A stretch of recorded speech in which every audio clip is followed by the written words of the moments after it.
सिद्धार्थन जी, party के वरिष्ठ नेता पूर्व अध्यक्ष डॉक्टर हर्षवर्धन जी, श्री विजय गोयल जी, श्री मनोज तिवारी जी, श्री रमेश पिधूड़ी जी, हमारे सांसद श्री प्रवेश साहब सिंह वर्मा जी, श्री गौतम गंभीर जी, श्री हंसराज हंस जी, हमारे पूर्व अध्यक्ष श्री विजेंद्र गुप्ता जी, मंच पर उपस्थित पार्टी के बहुत ही वरिष्ठ नेता, सांसदगण, विधायकगण, पार्टी के प्रभारी, सह प्रभारी श्री पवन शर्मा जी, श्री आशीष सूद जी, डॉक्टर अनीता आर्य जी, श्री श्याम राजू जी, हमारे विधायकगण श्री मनजींदर सिंह सिरसा जी, सरदार आरपी सिंह जी और सभी यहां उपस्थित दिल्ली के कोने कोने से 13,820 बूथों से आए हुए जुझारू पंच परमेश्वर कार्यकर्ता साथियों, भाइयों और बहनों, आज जब हम पंच परमेश्वर कार्यकर्ता सम्मेलन में यहां पर उपस्थित हैं और दीपावली का त्योहार आने वाला है, आप सबको मैं दीपावली की त्योहार की बहुत शुभकामनाएं देता हूं।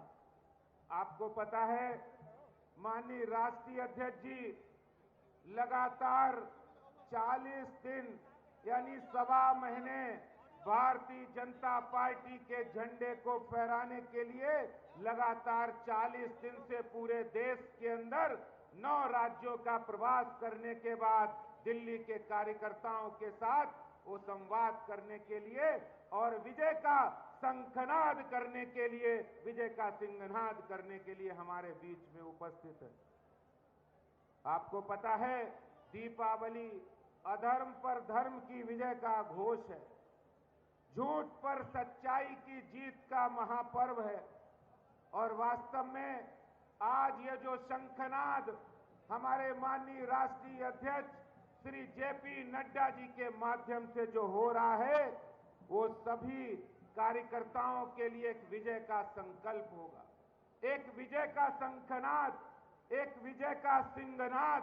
इस रामलीला मैदान के 1 लाख कार्यकर्ताओं की आवाज जो पूरे दिल्ली के 2 करोड़ से ज्यादा लोगों तक पहुंचने वाली है।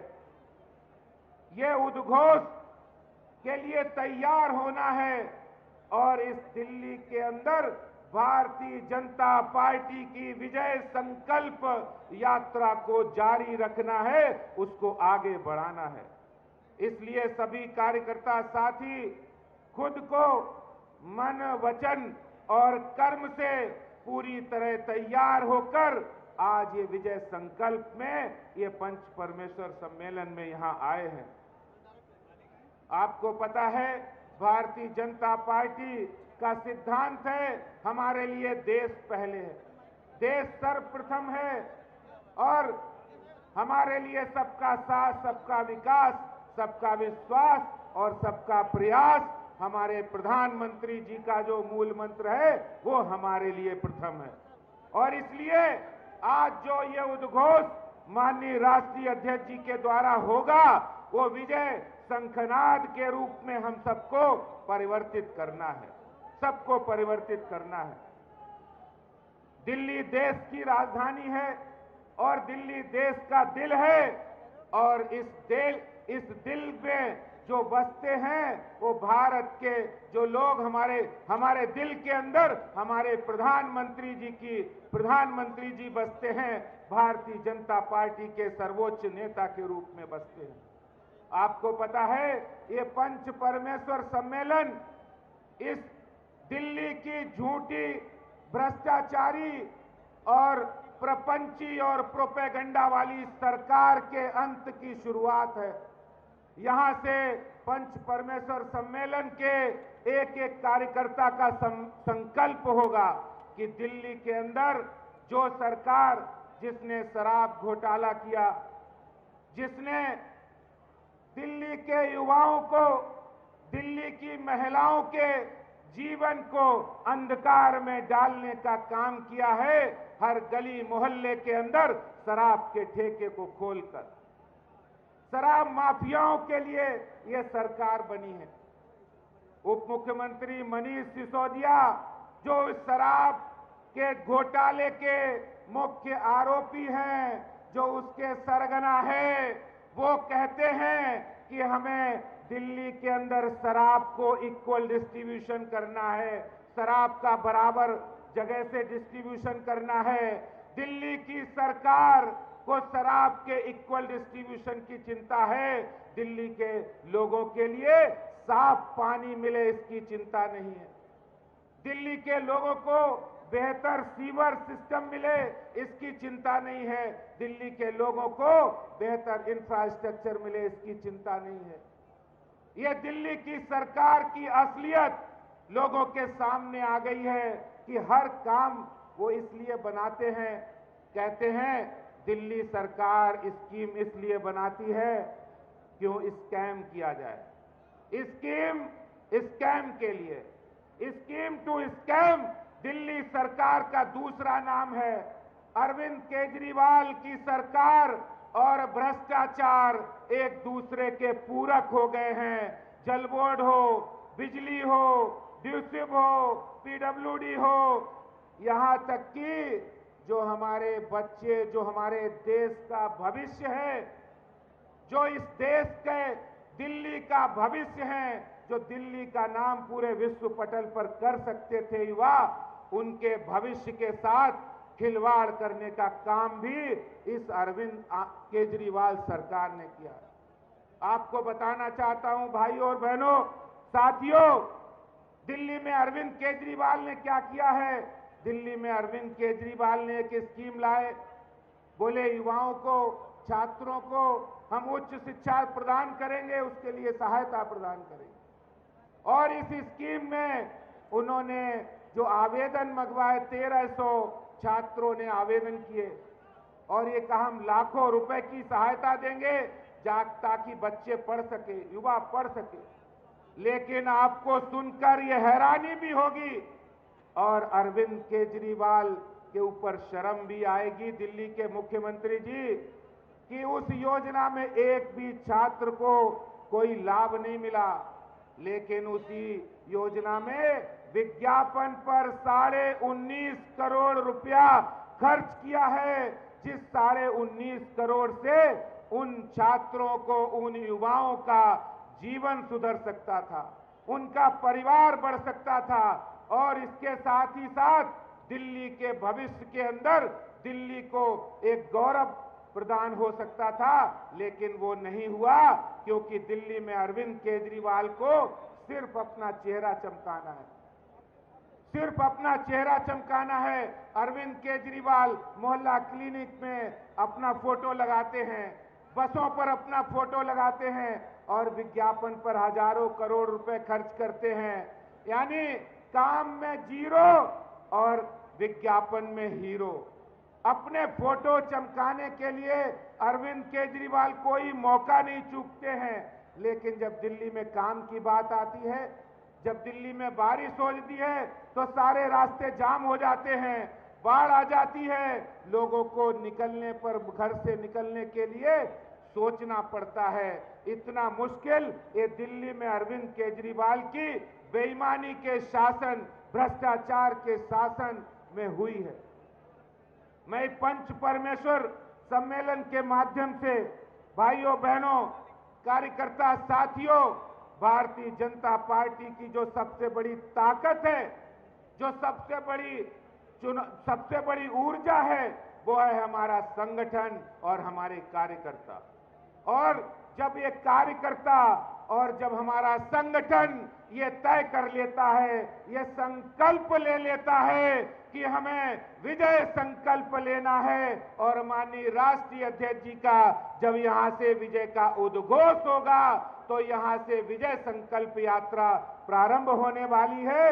ये शंखनाद मैं आपको बताना चाहता हूं कि दिल्ली भारतीय जनता पार्टी का ये शंखनाद है। यहां से जब कार्यकर्ता, अभी हमारे पूर्व अध्यक्ष मनोज जी बता रहे थे, 2017 में भी हमने ये विजय का शंखनाद किया था और अब 2022 के अंदर माननीय राष्ट्रीय अध्यक्ष जी की प्रेरणा से दिल्ली भारतीय जनता पार्टी का एक एक कार्यकर्ता यहां से संकल्पवान होकर जाएगा और प्रधानमंत्री आदरणीय नरेंद्र मोदी जी की गरीब कल्याण योजनाएं, जन कल्याण योजनाओं के बारे में प्रचार करेंगे और दिल्ली में अरविंद केजरीवाल के भ्रष्टाचार का भंडाफोड़ करेंगे और दिल्ली के अंदर एक बार पुनः भारतीय जनता पार्टी का विजय का शंखनाद करेंगे। मैं इन्हीं शब्दों के साथ अंत में 2 लाइन कहकर अपनी बात को समाप्त करूंगा। हम सब ने माननीय राष्ट्रीय अध्यक्ष जी का मार्गदर्शन, उद्बोधन सुनना है, जिसके लिए आज दिल्ली के कोने कोने से लाखों कार्यकर्ता यहां रामलीला मैदान में उपस्थित है। आंखों में पानी, ये हर बीजेपी कार्यकर्ता जो अपने दिल के अंदर जुनून के साथ अपनी बात रखता है, कहते हैं आंखों में पानी, ओठों में चिंगारी रखो। आंखों में पानी, ओठों पे चिंगारी रखो। जिंदा रहना है तो तरकीबें बहुत सारी रखो। जिंदा रहना है तो तरकीबें बहुत सारी रखो। राह के पत्थर तो बहुत आते हैं, राह के रोड़े तो बहुत आते हैं, मंजिलें आवाज देती हैं बीजेपी कार्यकर्ताओं को कि अपना सफर जारी रखो, हमारा विजय सुनिश्चित होगी। इस आशा और विश्वास के साथ आप सभी आए हुए कार्यकर्ताओं को भी मैं बहुत बहुत धन्यवाद करता हूं, अभिनंदन करता हूं। बहुत बहुत धन्यवाद। जय हिंद, जय भारत, भारत माता की, भारत माता की। धन्यवाद। बहुत बहुत धन्यवाद आदरणीय अध्यक्ष जी। हमारे लिए बहुत सौभाग्य की बात है कि आदरणीय राष्ट्रीय अध्यक्ष जी का संबोधन हमें मिलने वाला है। मैं आदरणीय राष्ट्रीय अध्यक्ष जी से एक छोटा सा निवेदन कर रहा हूं। 15 वर्षों से दिल्ली के नगर निगमों में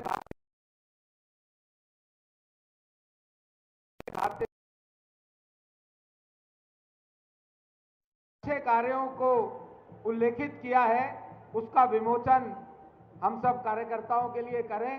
मैं जयवीर जी से निवेदन कर रहा हूं, अध्यक्ष जी से निवेदन कर रहा हूं कि आदरणीय राष्ट्रीय अध्यक्ष जी को वो पत्रक विमोचन के लिए लेकर के जाएं।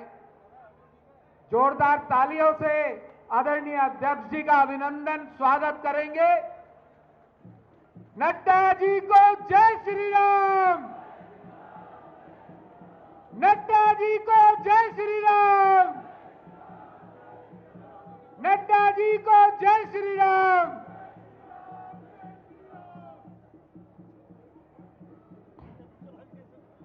अब मैं निवेदन करूंगा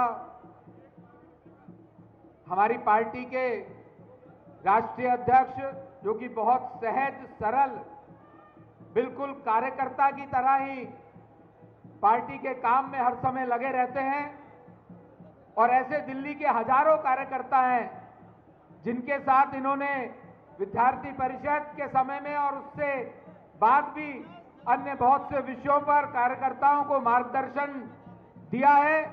और हम सभी कार्यकर्ताओं को परिवार के वरिष्ठ के नाते बहुत स्नेह करते हैं, मार्गदर्शन करते हैं। ऐसे हमारे आदरणीय राष्ट्रीय अध्यक्ष जी, आदरणीय श्रीमान जगत प्रकाश नड्डा जी से निवेदन कर रहा हूं, हम सब पंच परमेश्वर कार्यकर्ताओं को संबोधित करें। जोरदार तालियों से एक बार आदरणीय अध्यक्ष जी का अभिनंदन करेंगे।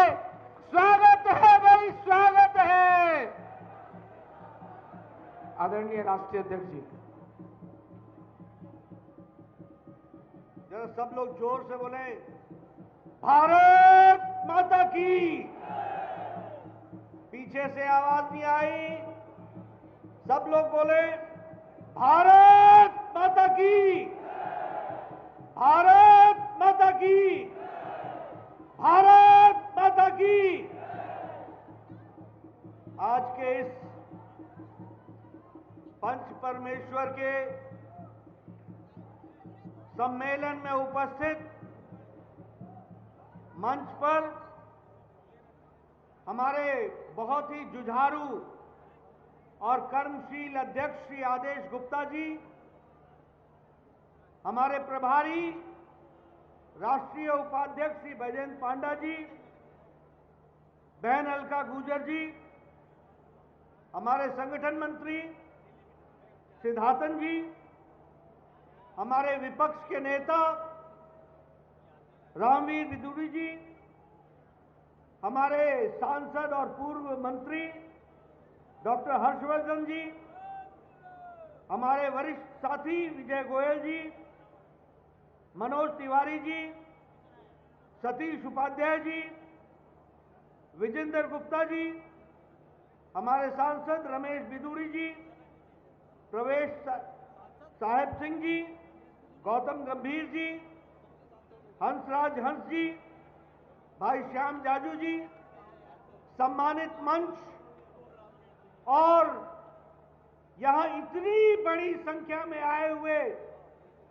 दिल्ली के कोने कोने से लगभग 3,895 बूथों से मेरे पंच परमेश्वर भाइयों और मीडिया के मेरे साथी, प्रिंट मीडिया, इलेक्ट्रॉनिक मीडिया के मेरे साथी, सबसे पहले मैं अपनी ओर से और आप सबकी ओर से ये पंच परमेश्वर में आए हुए मेरे भारतीय जनता पार्टी के कार्यकर्ता बंधुओं का मैं हृदय से अभिनंदन करता हूं, स्वागत करता हूं और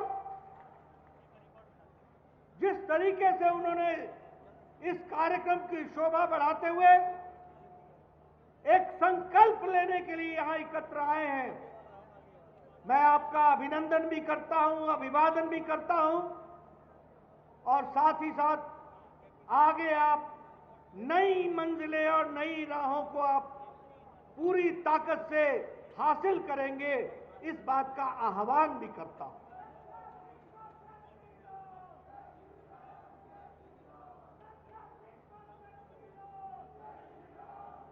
मित्रों, विजयदशमी का उत्सव मनाने के बाद यहां जो मैं माहौल देख रहा हूं,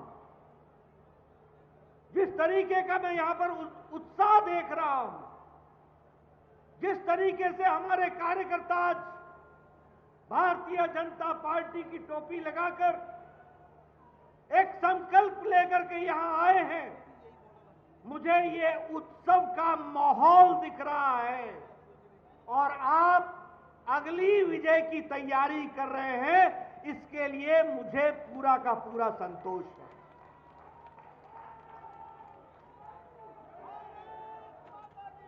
मित्रों,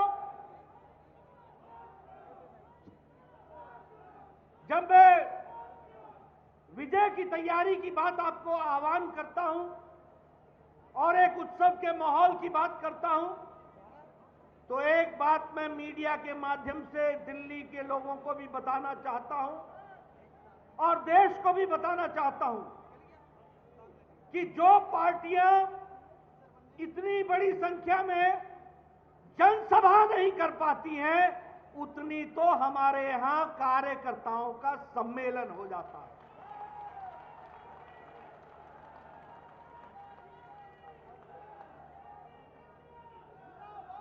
अपने आप को बड़े राजनीतिक दल का दावा करने वाली पार्टियां भी ये रामलीला मैदान को भरने से घबराती हैं, कतराती हैं, यहां वो जनसभा भी नहीं कर पाती हैं।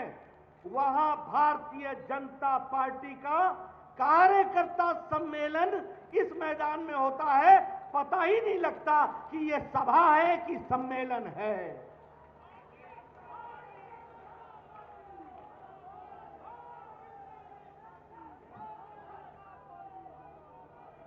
मित्रों,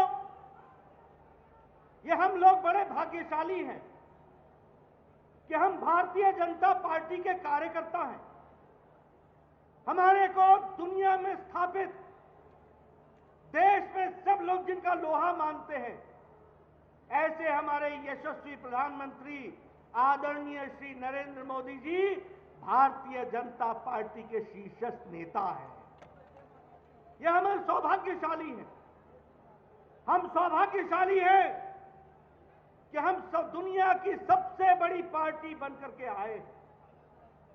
18 करोड़ की जिसकी सदस्य संख्या हो, लाखों कार्यकर्ता हो, जब हम सम्मेलन बुलाएं तो वो सभा बन जाए, और जब हम आह्वान करें तो वो आंदोलन बन जाए। ये ताकत है तो भारतीय जनता पार्टी में। इसलिए मित्रों, हमें ये ध्यान में रखना है, हम एक वैचारिक पार्टी है, हम एक काडर बेस्ड पार्टी है। हमने कहा पंच परमेश्वर, यानी हर बूथ से 5 आदमी आएगा तो हमारा पंच परमेश्वर हो जाता है। जब हम कहते हैं बूथ समिति तो यही संख्या 5 लाख हो जाती है। ये ताकत अगर किसी में है तो भारतीय जनता पार्टी में है।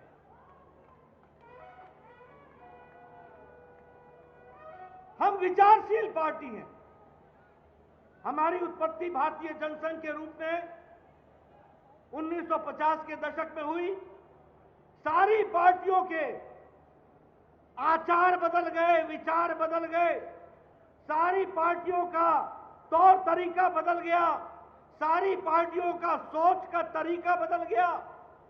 सोशलिस्ट नहीं रहे, कम्युनिस्ट नहीं रहे, और इंडियन नेशनल कांग्रेस न इंडियन रह गई, न नेशनल रह गई, न ही कांग्रेस रह गई, भाई बहन की पार्टी बनकर के खड़ी हो गई। लेकिन भारतीय जनता पार्टी अकेली पार्टी है जिसने 1951-52 में यह कहा कि एक देश में 2 निशान, 2 विधान, 2 संविधान नहीं चलेंगे। इस यात्रा को हमने शुरू की। हमने एक नहीं अनेकों यात्राएं निकाली। जनादेश यात्रा से एकता यात्रा, यात्राओं की श्रृंखला लगाई। लेकिन हमने धारा 370 को छोड़ा नहीं। हमने कहा कि हम धारा 370 को समाप्त करेंगे, और वो 1951 की यात्रा 2019 में आदरणीय प्रधानमंत्री जी की इच्छा शक्ति और अमित शाह जी की रणनीति ने धारा 370 को धाराशाही कर दिया। ये हमारा रिकॉर्ड है।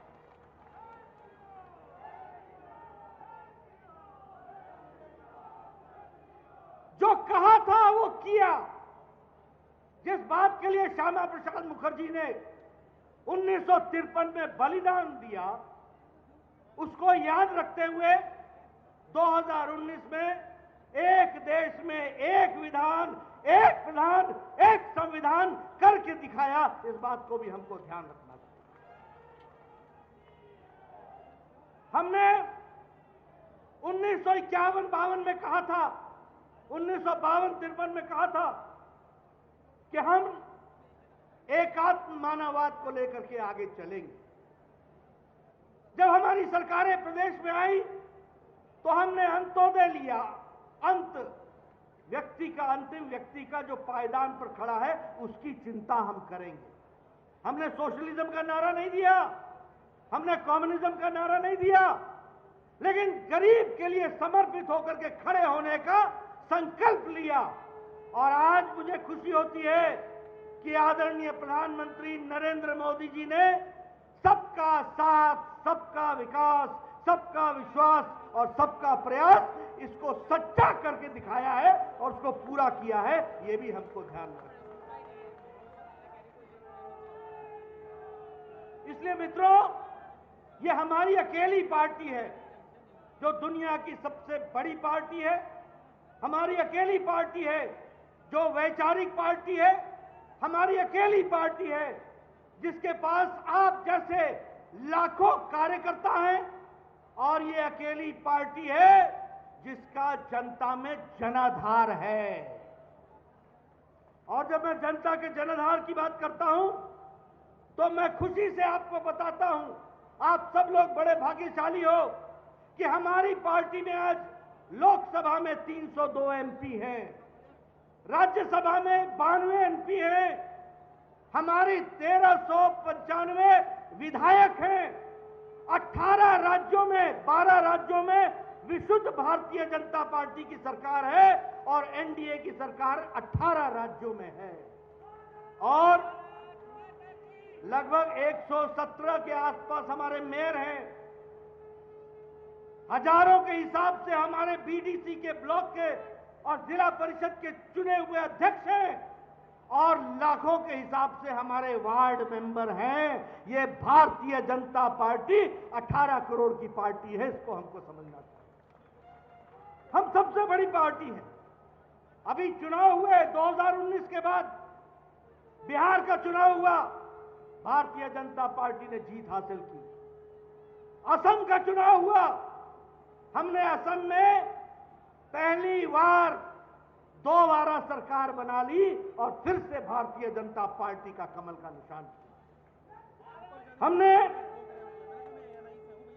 हमने दक्षिण में पुडुचेरी में भारतीय जनता पार्टी की सरकार बनाई और आजादी के बाद पहला राज्यसभा का सदस्य भी चुनकर पुडुचेरी से हमारे सांसद में पहुंचा, वो भारतीय जनता पार्टी के कमल के निशान को लेकर। हमने हरियाणा में दोबारा सरकार बनाई। हमने उत्तर प्रदेश में 32 साल बाद कोई पार्टी दोबारा आई है तो वो भारतीय जनता पार्टी आई है, और कोई मुख्यमंत्री दोबारा आया है तो वो पहली बार आए हैं तो योगी आदित्यनाथ जीत करके आए हैं। ये भी हमको ध्यान रखना। हमने उत्तराखंड में दोबारा सरकार बना ली। आप लोगों के सहयोग से हमने गोवा में तीसरी बार सरकार बनाई, तीसरी बार। और आप लोगों को जानकर खुशी होगी कि हम लोगों ने पूर्वोत्तर में, नॉर्थ ईस्ट में, मणिपुर में भी दोबारा सरकार बनाई, दोबारा भारतीय जनता पार्टी की विशुद्ध सरकार बनाई। इसलिए मित्रों, भारतीय जनता पार्टी एक अकेली पार्टी है जिसका जन आधार, जो जन के आधार पर चलती है। म्युनिसिपल कॉर्पोरेशन के चुनाव हुए, जिला परिषद के चुनाव हुए, हमारे लोकल निकायों के चुनाव हुए, लद्दाख से लेकर के कर्नाटक तक, लद्दाख से लेकर के हैदराबाद तक, और इधर गुजरात से लेकर के अरुणाचल प्रदेश तक और त्रिपुरा तक, सारी की सारी सीटें भारतीय जनता पार्टी ने जीत ली और हमने स्थानीय निकायों में अपना स्थान स्थापित किया। हमने मध्य प्रदेश में जीता, हमने उत्तर प्रदेश जीता, हमने राजस्थान जीता। इसलिए भारतीय जनता पार्टी सिर्फ लोकसभा नहीं जीतती, सिर्फ विधानसभा नहीं जीतती, हम लोकल चुनाव भी जीतते हैं और जमीन की पार्टी कहलाते हैं। इसको भी हमको ध्यान में रखना है। मित्रों, आप लोगों को जानकर खुशी होगी कि हमारा सिर्फ राजनीतिक चेहरा ही नहीं है, हमारा सामाजिक चेहरा भी है। कोरोना के दौरान सारी पार्टियां लुप्त हो गई, आइसोलेशन में चली गई, आईसीयू में पहुंच गई, कोई दिखने को नहीं मिलता था। नेता भी ट्विटर पर मिलते थे या वीसी करते हुए मिलते थे। ये भारतीय जनता पार्टी के लाखों कार्यकर्ता हैं जो अपनी जान की परवाह बगैर किए हुए मोदी जी के आह्वान पर सेवा ही संगठन के नाम पर लाखों लोगों ने जनता की सेवा की और उनकी चिंता की। करोड़ों के हिसाब से 50 करोड़ से ज्यादा फूड पैकेट बांटे, लगभग 30 करोड़ हम लोगों ने राशन किट बांटा, हम लोगों ने लगभग 80 करोड़ के आसपास मास्क बांटे, हम लोगों ने हॉस्पिटल में जाकर के फ्रंट लाइन वर्कर के साथ कंधे से कंधा मिलाकर हमने मानवता की सेवा की। यह हमारा सामाजिक पक्ष भी सामने उभर करके आया। मित्रों, मैं आपको बोलना चाहता हूं कि हम सब लोग बड़े भाग्यशाली हैं कि आज मोदी जी हमारे प्रधानमंत्री हैं। आप जाकर के अमेरिका देखो, आप जाकर के ब्रिटेन देखो, आप जाकर के यूरोप देख लो, अभी भी लोग मास्क लगा के फिरते हैं, मास्क लगा करके। और यहां आप लोगों में सब लोग बड़े नजदीक नजदीक बैठे हो, बड़े नजदीक नजदीक खड़े हो, किसी के चेहरे पर मास्क नहीं है। यह इसलिए संभव हुआ है कि मोदी जी ने 9 महीने के अंदर एक नहीं 2-2 वैक्सीन भारत को दी और 219 करोड़ डबल डोज बूस्टर लगा करके सुरक्षा कवच आपको पहनाया है, इसलिए आप भी बिना मास्क के घूम रहे हो। यह भी अगर किसी ने किया है तो हमारे प्रधानमंत्री मोदी जी ने किया। मित्रों, आपको जान करके खुशी होगी कि लगभग 25 करोड़ डोज हमने 100 देशों को पहुंचाया है, 100 देशों को, जिसमें से 2.5 करोड़ डोज हम लोगों ने 48 देशों को मुफ्त पहुंचाया है। यानी भारत अब लेने वाला नहीं है, भारत मोदी जी के नेतृत्व में अब देने वाला बन गया है, एक अहम लोगों को समाज के साथ जोड़ने वाला बन गया। मित्रों, हम सब लोग जानते हैं कि सेवा भाव, संतुलन, संयम, समन्वय, सकारात्मक सद्भावना और संवाद के आधार पर भारतीय जनता पार्टी का कार्यकर्ता समाज की सेवा कर रहा है और हमको इसी तरीके से सेवा करनी है। हम वो पार्टी हैं जो गांव, गरीब, वंचित, पीड़ित, शोषित, दलित, महिला, युवा, किसान, इनको मजबूती प्रदान करने के लिए हम आए हैं। और इसीलिए हमारी नीतियां, कोई भी नीति उठा करके देखिए, आपको मालूम होगा प्रधानमंत्री गरीब कल्याण अन्न योजना, प्रधानमंत्री गरीब कल्याण अन्न योजना में 80 लाख लोग, 80 करोड़ लोगों को हम 5 किलो गेहूं, 5 किलो चावल, 1 किलो दाल इसकी देने की हम व्यवस्था करें। मित्रों, अगर हम उज्ज्वला बोले, उजाला बोले, प्रधानमंत्री आवास योजना बोले, सौभाग्य योजना बोले, स्टार्टअप बोले, स्टैंड अप बोले, मुद्रा योजना बोले, जनधन योजना बोले, ये सारी योजनाएं गांव, गरीब, वंचित, पीड़ित, शोषित, दलित, महिला, युवा, किसान, इन सबको मजबूती देने वाला है। तो ये नीतियां देने वाली है, ये कार्यक्रम देने वाला है। आयुष्मान भारत, हमने 5 लाख रुपए का गरीब लोगों के लिए सालाना उनके लिए हेल्थ कवर देने का निश्चय किया। 10 करोड़ 74 लाख परिवारों तक ये दिया गया। 50 करोड़ लोगों के लिए व्यवस्था की गई। लेकिन दुख के साथ कहना पड़ता है कि दिल्ली में केजरीवाल ने गरीब लोगों को आयुष्मान भारत की योजना का फायदा नहीं लेने दिया है, नहीं लेने दिया। यह है इनकी क्रांतिकारी नीतियां, जिसको हमको ध्यान में रखना चाहिए। अगर हम बात करें प्रधानमंत्री किसान के सम्मान निधि की बेनिफिशियरी, तो 11 करोड़ 78 लाख लोगों ने इसका फायदा उठाया है। सॉइल हेल्थ कार्ड का फायदा 23 करोड़ लोगों ने उठाया है। ओबीसी को, बैकवर्ड कमीशन को संवैधानिक स्टेटस किसी ने दिया है तो आदरणीय प्रधानमंत्री मोदी जी ने दिया है। इसलिए मित्रों, हम अगर लोगों की लिस्ट काम की गिनाने लगे तो एक पर एक हमको काम को गिनाने का पूरा मौका मिलता है। मित्रों, इसलिए जब मैं देश की बात करता हूं, जब मैं केंद्रीय स्कीम्स की बात करता हूं, तो मैं गौरव के साथ और गर्व के साथ कहता हूं कि भारतीय जनता पार्टी ने विचार के आधार पर, कार्यकर्ताओं के आधार पर लोगों की सेवा की है और लोगों की सेवा लेकर के ही हम रिपोर्ट कार्ड लेकर के जनता के बीच में आए। मित्रों, अभी अभी मुझसे एक पैम्फलेट यहां विमोचन कराया गया। आपने कभी देखा है कि कोई पार्टी जो काम करती है उसको लेकर के जनता के बीच में जाए? यह प्रधानमंत्री मोदी जी ने ही हम लोगों को सिखाया है कि अब काम के आधार पर, विकास के आधार पर लोगों को जोड़ेंगे और लोगों के साथ संबंध बना करके हम आगे बढ़ेंगे। और इसलिए रिपोर्ट कार्ड लेकर के आने का काम हमारा है। हमने एमसीडी में काम किया, हमने एमसीडी के बारे में आपको बताया।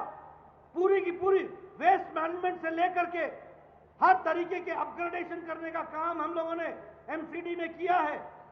और सबसे बड़ी बात यह है कि 2012 में जो एमसीडी का विभाजन कर दिया गया था, जिससे फंड की कमी भी हुई और जिससे विकास की गति भी रुकी, उसको फिर से जोड़ करके आज एमसीडी एक यूनाइटेड एमसीडी के रूप में दिल्ली में खड़ी होगी। और ये जो विजय उत्सव है, ये विजय उत्सव उस दिन भी हमको देखने को मिलने वाला है, उसकी भी हमको तैयारी करनी है। मित्रों, मैं आपके साथ एक विषय को जरूर लेना चाहता हूं और मैं मीडिया वालों को कहूंगा, वैसे तो आप बहुत पार्टियों की बहुत सी बातें लिखते रहते हैं, जरा मेरी बात पर भी गौर कर लेना और जरूर कुछ ना कुछ उसके बारे में भी लिख देना। मित्रों, मैं यहां आपसे चर्चा करना चाहता हूं कि यह सरकार जो केजरीवाल जी की सरकार रही, उस सरकार ने किस तरीके से यहां पर घोटाले पे घोटाला किया है। आज केजरीवाल की सरकार घोटालों की सरकार बन गई है। केजरीवाल, तुमने दिल्ली का किया बेहाल और तुम्हें अब जाना होगा और यहां पर भारतीय जनता पार्टी को आना होगा, इस बात की हमको तैयारी है। मित्रों, कहते थे मैं शराब बंदी करूंगा, मैं शराब बहुत बुरी चीज है, शराब पीना बुरा है, मैं दुकानें कम करूंगा, मैं मोहल्ले में दुकानें खोलूंगा नहीं। लेकिन जब सरकार में बैठे तो एक्साइज पॉलिसी बना करके बस मोहल्ले मोहल्ले तक पहुंचाने का इंतजाम कर दिया और घोटाले पे घोटाला किया। घोटाला क्या किया? घोटाला ये किया कि शराब के ठेकेदारों से 2% का कमीशन होता था, उस कमीशन को 12% कर दिया। जहां 400 करोड़ रुपए में कमीशन में जाता था, वहां 2400 करोड़ रुपए कमीशन में गए और उसमें से 6% किकबैक। नया इंतजाम। आपने वो स्टिंग ऑपरेशन देखा है कि नहीं देखा है? देखा है कि नहीं देखा है? 12% दे दो, 6% ले लो। कमाई आम के आम, गुठली के दाम। ऐसे घोटालेबाजों को रहने देना है क्या? रहने देना है क्या? मैं पीछे से आवाज सुनना चाहता हूं, रहने देना है क्या? मित्रों, ये लोकपाल बिल लेके आने वाले लोग हैं। यही रामलीला मैदान गवाह था, अनशन पर बैठते थे, बड़ी बड़ी बातें करते थे, हम स्वच्छ प्रशासन देंगे। ऐसा स्वच्छ प्रशासन दिया, ऐसा स्वच्छ प्रशासन दिया कि जो अस्वच्छ प्रशासन वाले भी थे वो भी शर्मा गए, वो भी शर्मा गए। कांग्रेस पार्टी कमीशन के लिए जानी जाती थी, लेकिन इन्होंने तो उसका भी रिकॉर्ड तोड़ दिया, उसका भी रिकॉर्ड तोड़ दिया।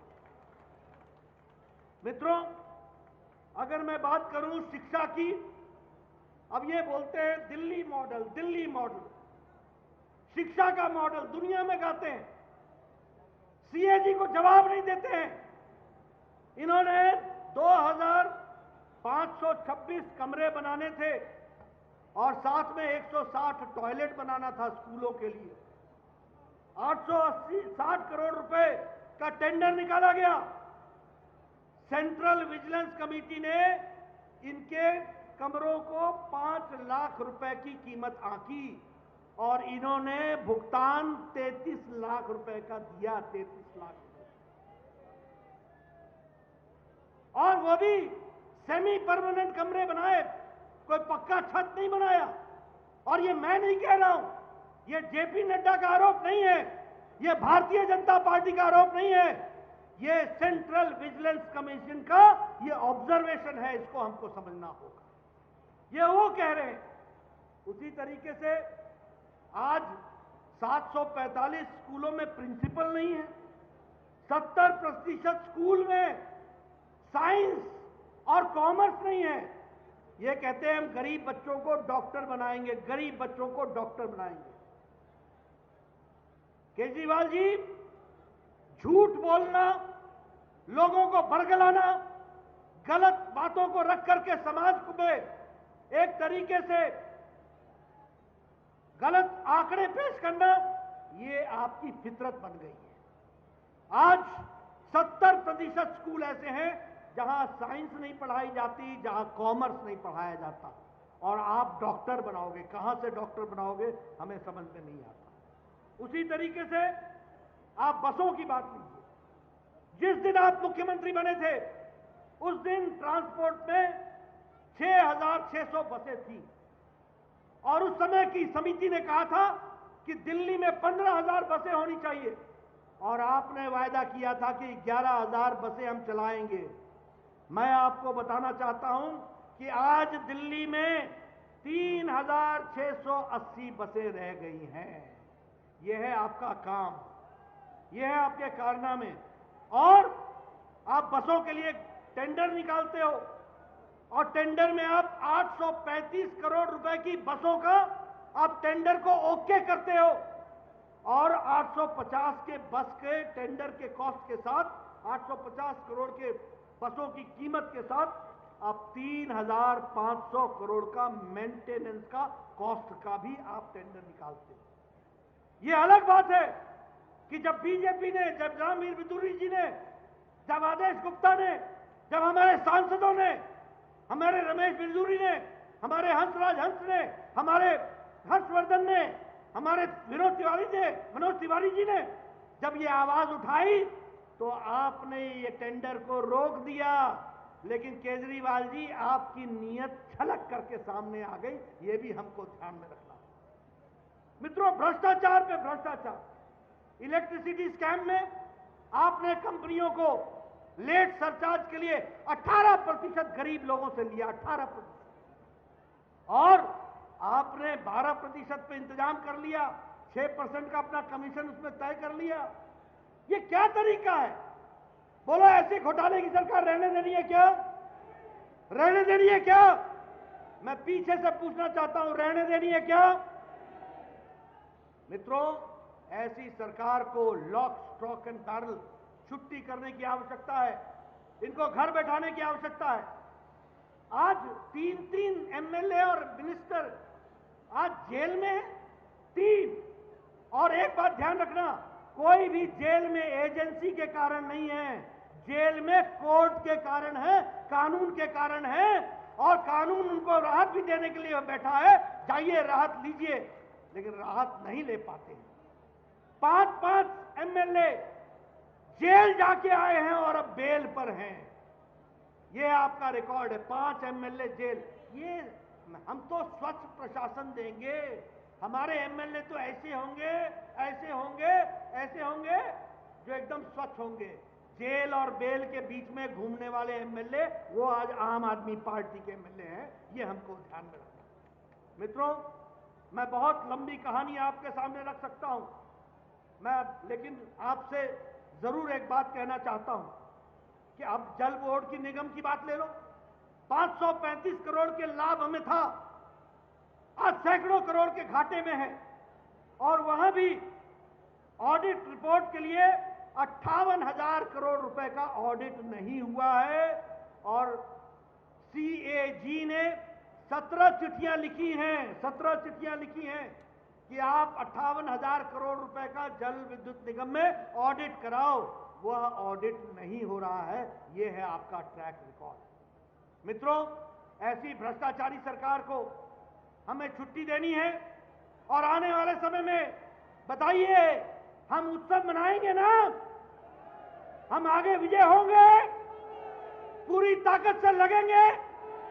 मित्रों, यह दिल्ली के कार्यकर्ताओं की जिम्मेवारी है और जिसके पास इतनी बड़ी ताकत जो आज मैं अपने सामने देख रहा हूं पंच परमेश्वर के रूप में, ये लोग, ये कार्यकर्ता जब ठान लेते हैं तो उस ठानने को पूरा करके हटते हैं, ये मेरा विश्वास है।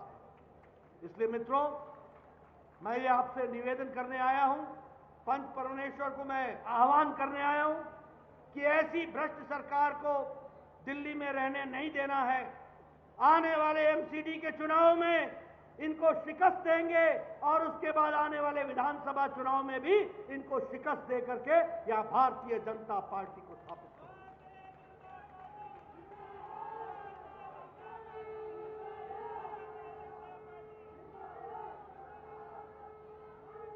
अंत में मेरा आपको आह्वान है, मेरा आपको निवेदन है, आप जाइए, घर घर जाइए हमारे दिल्ली की जनता के साथ मिलिए, हमारे पैम्फलेट को लेके जाइए, बताइए कि शराब को बंदी करने वाले और शराब को रोकने वाले शराब घोटाला कैसे करते हैं और आम आदमी को शराब मुहैया करा करके समाज में कितनी गड़बड़ी करते हैं। आप जाइए, लोगों को बताइए कि स्वास्थ्य के नाम पर जो कहते थे कि हम इतने हजार बेड खोल देंगे, बेड बना देंगे, आज वो यहां पर एक हॉस्पिटल तक नहीं बना पाते। जाइए, जनता को बताइए कि स्कूल किस बदहाली में है, किस तरीके से स्कूल में प्रिंसिपल नहीं है, किस तरीके से मुझे बताया गया कि यहां 10वीं और 11वीं की कई स्कूलों में कक्षा एक एक दिन बाद होती है। एक दिन की छुट्टी देने के बाद फिर अगले दिन छुट्टी के बाद क्लास होता है। इनका इंफ्रास्ट्रक्चर इतना कमजोर है। जाइए, जनता को बताइए, इनका जल विद्युत बोर्ड का घोटाला बताइए, ट्रांसपोर्ट का घोटाला बताइए, एक्साइज का घोटाला बताइए, शिक्षा के क्षेत्र में हो रहे घोटाले के बारे में जन जन को बताइए। और मेरा आह्वान है कि भारतीय जनता पार्टी को यशस्वी बनाइए और दिल्ली के लोगों की सेवा के लिए हम सही मायने में लगे हैं, उस पर हम जुट जाएं। यही मैं आपको निवेदन करने आए हैं। आप दिल्ली की जनता की सेवा करेंगे ना, जन जन तक जाएंगे ना, उनको सही बात बताएंगे ना, कमल खिलाएंगे ना, दिल्ली को अच्छा बनाएंगे ना, दिल्ली को स्वच्छ बनाएंगे ना, दिल्ली को बेहाल से मुक्त करेंगे ना। मित्रों, इसी आह्वान के साथ आप सब लोगों ने मेरी बात सुनी और इतनी बड़ी संख्या में आए, आपका बहुत बहुत धन्यवाद। बोले भारत माता की, भारत माता की, भारत माता की। हमारे बीच में हमारे माननीय राष्ट्रीय अध्यक्ष अपने व्यस्तम कार्यक्रम में से हम दिल्ली के कार्यकर्ताओं का मार्गदर्शन करने के लिए उपस्थित हुए हैं। दिल्ली के सभी देवतुल्य कार्यकर्ता जो लाखों की संख्या में यहां पर पधारे हैं, आदरणीय जगत प्रकाश नड्डा जी का हृदय से धन्यवाद करते हैं। हमारे बीच में हमारा राष्ट्रीय नेतृत्व, हमारे राष्ट्रीय उपाध्यक्ष और दिल्ली के प्रभारी आदरणीय विजयंत जय पांडा जी, राष्ट्रीय महामंत्री आदरणीय दुष्यंत गौतम जी, राष्ट्रीय मंत्री और दिल्ली की सह प्रभारी डॉक्टर अलका गुर्जर जी हमारे बीच हैं। आप